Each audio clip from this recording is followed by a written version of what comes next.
Assalamualaikum warahmatullahi wabarakatuh. Untuk sebelumnya Bapak mengucapkan minta maaf yang sebesar-besarnya jika ada kesalahan selama ini, baik disengaja maupun tidak sengaja. Segala puji dan syukur alhamdulillah tercurah nikmat yang tiada taranya kepada Allah Subhanahu wa Ta'ala, yang mana kita masih diberikan umur panjang dan sehat walafiat, bisa beribadah dengan baik dan selalu mendapatkan nikmatnya, karena hanya Allah lah yang bisa memberikan hal itu semua. Untuk sekalian yang lainnya, kita pun tak luput bahwasannya kita selalu mendoakan kanjeng Nabi kita tercinta, Nabi Muhammad Rasulullah SAW. Baiklah, kita doakan kepada Nabi Muhammad Rasulullah SAW agar senantiasa selalu mendapatkan rahmatnya Allah Subhanahu wa Ta'ala. Al-Fatihah. A'udzubillahi minasyaitonirrajim. Bismillahirrahmanirrahim. Alhamdulillahi rabbil alamin, arrahmanir rahim, maliki yaumiddin, iyyaka na'budu wa iyyaka nasta'in, ihdinas siratal mustaqim, siratal ladzina an'amta 'alaihim ghairil maghdubi 'alaihim waladdallin. Amin. Salam terhormat juga kita salamkan pada kanjeng Nabi Muhammad Rasulullah SAW dengan membacakan syahadat, bacakan sholawat Nabi ya. Allahumma sholli ala Sayyidina Muhammad wa ala ali Sayyidina Muhammad. Allahumma sholli ala Sayyidina Muhammad wa ala ali Sayyidina Muhammad. Allahumma sholli ala Sayyidina Muhammad wa ala ali Sayyidina Muhammad. Ya, ada beberapa nasihat sedikit. Bukan berarti Bapak ini sudah pintar ataupun sudah apa ya. Sama, Bapak juga masih belajar dan semuanya masih belajar. Semuanya juga bisa selalu mengatur kehidupannya, selalu dirubah menjadi yang lebih baik. Yang tadinya tidak bisa menjadi bisa, yang tadinya bisa menjadi lebih bisa lagi. Terutama menjaganya. Di hidup ini yang penting satu adalah akhlak kita, hawa nafsu kita, ya. Penting sekali mengatur, ya. Jangan kita diatur dunia, tapi kita yang ngatur dunia ini dalam hal memanajemen kehidupan. Dalam Ramadan tentunya yang dipelajari di sini adalah apa itu, yaitu untuk mengendalikan hawa nafsunya, terutama di dalam berbelanja, karena memang Ramadan ya, senantiasa kita selalu membeli sesuatu untuk acara buka puasa. Nah, ataupun setelah mendekati bulan Ramadan, setelah selesai bulan Ramadan menuju ke hari raya Lebaran, nah di situ pula terjadinya apa yang disebut pemborosan. Karena apa? Segala yang diinginkan karena kita merasa mau Lebaran, maka apa saja dibeli. Bahkan baju pun bisa lebih dari 3, bahkan lebih lagi. Padahal pada waktu saat Lebaran kita hanya memakainya hanya satu pasang pakaian ya, yang dipakai sholat Id dan selanjutnya. Nah, disinilah di dalam mengatur keuangan, terutama keuangan rumah tangga, harus diatur sedemikian baik. Jangan sampai mubazir, jangan sampai apa yang dibeli tidak ada manfaatnya.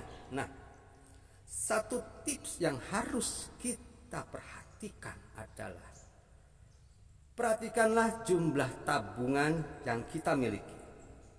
Yang kedua, penghasilan kita seberapa besar? Apakah sekian? Apa sekian? Nah, disinilah kita harus bisa melihat posisi keuangan kita sendiri. Jangan melebihi kemampuan yang ada. Ada istilah peribahasa, besar pasak daripada tiang. Nah, besarnya pengeluaran daripada pendapatan. Nah, sebenarnya gampang, asal kita mengerti sedikit tentang keuangan. Nah, sedikit gambaran secara umum dan dasar yang akan diterangkan di sini, yaitu apa? Di dalam terutama soal pelajaran akuntansi ya, semua sebenarnya harus mengerti ya, tidak harus anak AKL atau jurusan sarjana akuntansi atau ekonomi akuntansi saja, tidak. Ini ilmu bagus sekali diterapkan sehari-hari. Karena apa? Di dalam ilmu akuntansi itu akan ada manajemen ataupun pengaturan cash flow keuangan, terutama pengeluaran dan pemasukan. Di dalam istilah akuntansi ada jurnalnya ya di situ ya. Jurnalnya itu ada jurnal apa? Sebut cash flow-nya ya. Ada uang masuk, uang keluar atau cash in, cash out. Nah, itu mah terlalu jauh dibahasnya. Kita yang penting mah gini aja, secara logis aja. Ada uang masuk, nah otomatis cash ya. Nah, kenapa sebut cash in, cash out? Di situ harus jelas. Ada uang masuk atau cash, ada uangnya dikeluarkan atau cash out. Cash udah istilah cash tentunya sudah paham semuanya. Uang kas, uang cash, uang kontan. Nah, disitulah intinya mah kita memiliki uang kontan berapa. Uang kontan itu kan dimiliki dari hasil pendapatan kita ya.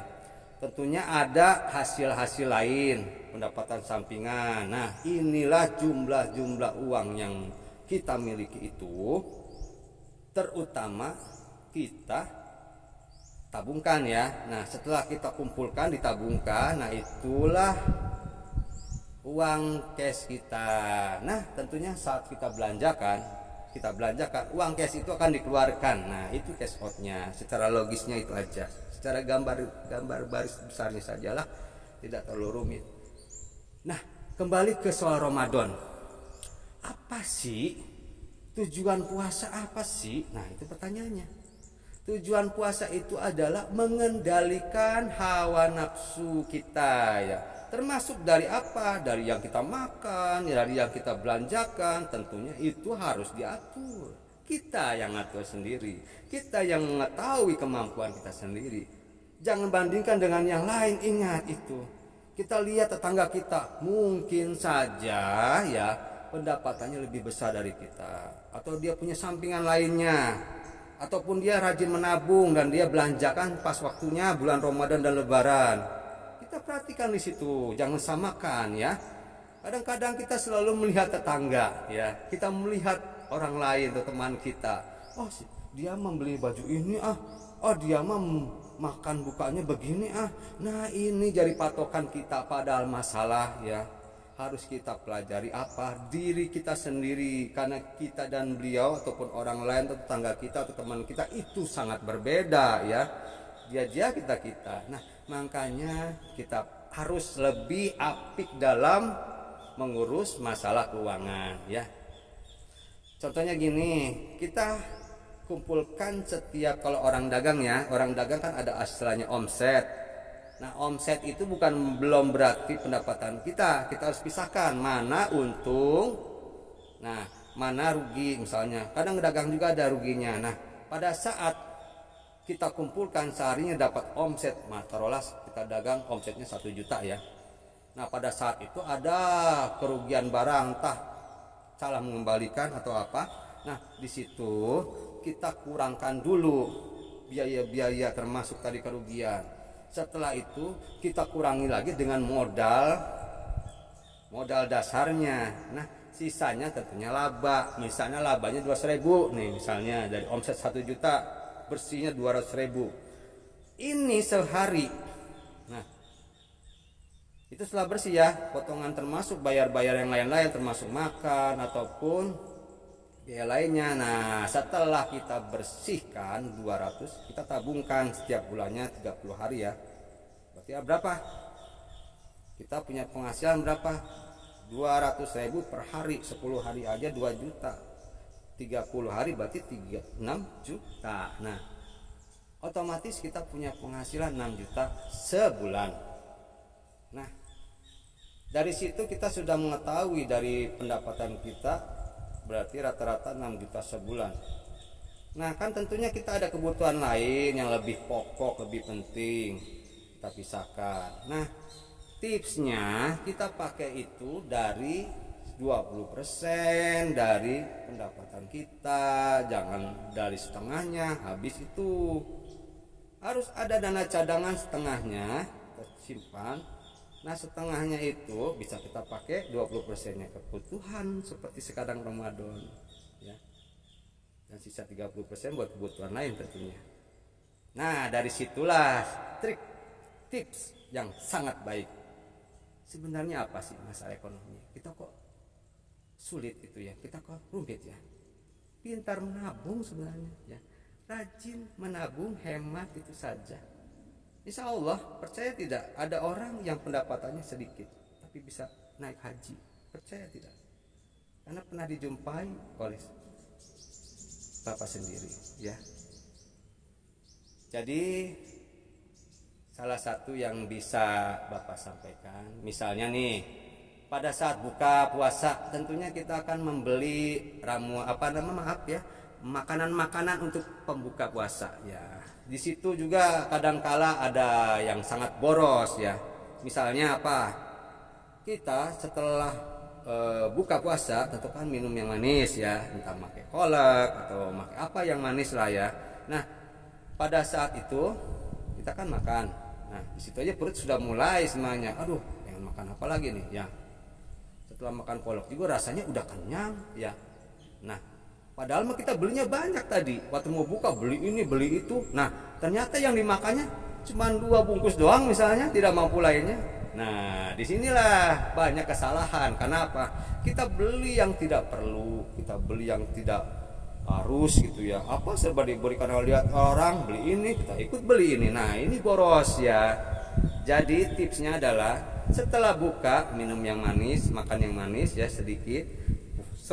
Kan maghrib, sholat dulu maghrib. Nah, jangan lupa tentang puasa, maghribnya ntar telat. Nah, hanya untuk membuka doang, maaf ya, membuka puasa dengan yang manis-manis kan gitu sunahnya. Nah, setelah membuka puasa jangan yang manis, maka kita selesai sholat dulu, sholat maghrib. Setelah sholat maghrib baru kita makan. Jangan ngemil yang lain.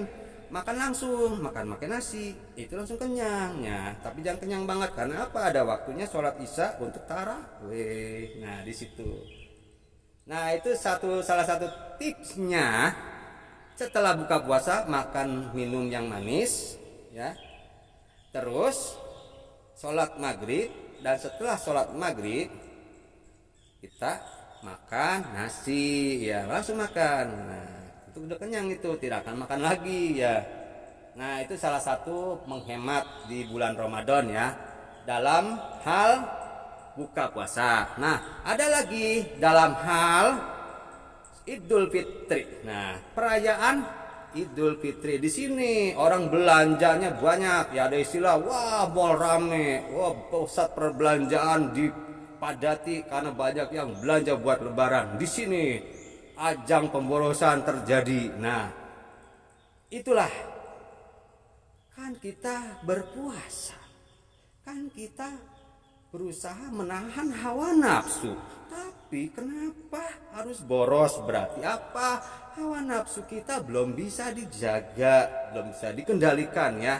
Nah, pada saat itu kita harus lebih bijak membelanjakan uangnya. Pakai saja atau cari saja barang-barang baru seperti baju atau celana yang baru tapi yang bagus, murah. Nah, apalagi banyak yang diskon sekarang. Jangan mikirin gengsi lah ya. Oh, ini mah merek abal-abal katanya. Jangan berpikiran demikian ya. Buat apa sih sebenarnya? Uang hemat-hemat buat kita, boros-boros kita sendiri yang ngerasain. Orang lain mah cuma ngomongin begitu, tapi belum tentu, ya ingat, belum tentu baik buat kita. Mungkin saja dia hanya manas-manasi kita saja ya. Jadi harus punya prinsip ya. Baju banyak yang bagus dan yang murah banyak. Nah, pakai itu. Cari itu yang seperti itu. Cukup satu setel aja. Ini kadang-kadang 3 setel ya. Untung lebaran nih harus beli yang banyak nih. Makanya ada yang namanya istri, suami, anak ada 4 beli semua ya. Nah, di sini ajang pemborosan terjadi. Jadi usahakan beli satu setel aja ya. Tapi yang murah, tapi bagus kualitasnya. Cari yang model-model menarik, yang penting baru. Kalau seandainya budget kita tidak ada, ya jangan dipaksakan atuh ya. Jangan memaksakan sesuatu. Kadangkala orang lain dan kita itu berbeda. Nah, kita harus bisa menyesuaikan dengan anggaran kita sendiri. Ya. Orang lain demikian, kita pun kan berbeda. Jangan lihat mandang orang lain. Mungkin orang lain sedang ada rezekinya, makanya rada banyak dia. Tapi ingat, selalu bersyukur. Allah memberikan semua nikmat kepada kita. Ada yang diberi kekayaan, ada yang diberi kesehatan, ada yang diberi ketenangan, ada yang diberi iman. Itu semua nikmat dari Allah Subhanahu wa ta'ala. Nah, maka dari itu atur keuangan kita dengan baik. Jangan memaksakan. Walaupun kita penghasilannya banyak juga, kita juga jangan selalu memamerkan itu. Yang kaya jangan suka sombong, apalagi memamerkan. Yang miskin jangan merasa minder. Itu prinsip itu. Semua manusia pada saat meninggal tidak akan dibawa hartanya. Nih, seperti yang hari ini, alhamdulillah saya mengambil lokasi, atau Bapak ngambil lokasi di daerah pemakaman ya. Di sini makam karuhun Bapak ya. Makam karun Bapak dari kakek dan nenek Bapak. Sekalian silaturahmi. Karena apa? Sebelum berpuasa dalam bulan Ramadan kita berkunjung. Nah, namanya ziarah. Ziarah itu berkunjung. Nah, hari ini Bapak sambil berkunjung di makam, sambil bersih-bersih, itu salah satu adab yang terbaik adalah apa? Bukan berarti kita apa? Biarpun sudah meninggal, tapi silaturahmi tidak pernah putus. Insyaallah. Saling mendoakan, ingat, datang ke makam niat untuk saling mendoakan, merawat makamnya supaya bersih. Nah, itu salah satu ibadah. Karena ibadah itu juga termasuk diantaranya itu. Ziarah kubur pada orang tua. Nah, ya mungkin ada beberapa tips yang tadi diberikan oleh Bapak, terutama untuk para siswa dan siswi SMK Yamin Minhajul Talibin. Yakin, insya Allah kalian akan sukses, kalian akan pintar, kalian akan cerdas, kalian akan lebih berkah dari Allah, kalian akan banyak rezekinya, insya Allah. Dengan catatan jaga hati, tawakal, silaturahmi. Itu tipsnya. Untuk apa? Memudahkan rezeki kita juga. Oke. Mungkin tidak banyak lagi yang Bapak sampaikan. Terima kasih sebelumnya. Bukan berarti Bapak lebih pintar dari kalian. Mungkin kalian lebih pintar pengalamannya. Bapak mah hanya menyampaikan pengalaman yang mungkin sedikit bisa jadi pelajaran. Ya. Jadi apa? Pengendaliannya ada di hati kita sendiri. Dari hati kita sendiri. Baik buruk hati kita sendiri. Orang lain hanya komentar, hanya menilai, tapi semua terpulang pada diri kita sendiri. Baiklah. Sebelumnya kita tutup doa dengan bacakan Al-Fatihah buat semuanya, para almarhumah, buat semuanya yang sedang sakit jadi sembuh, yang sehat, yang punya utang cepat lunas utangnya, yang ada masalahnya segera selesai ya. Yang penting selalu bersyukur kepada Allah Subhanahu wa taala. Al-Fatihah. A'udzubillahi minasyaitonirrajim. Bismillahirrahmanirrahim. Alhamdulillahi rabbil alamin. Ar-Rahmanir Rahim. Maliki yaumiddin. Iyyaka na'budu wa iyyaka nasta'in. Ihdinas siratal mustaqim. Siratal ladzina an'amta 'alaihim ghairil maghdubi 'alaihim waladdallin. Amin. Assalamualaikum warahmatullahi wabarakatuh. Sampai ketemu kembali.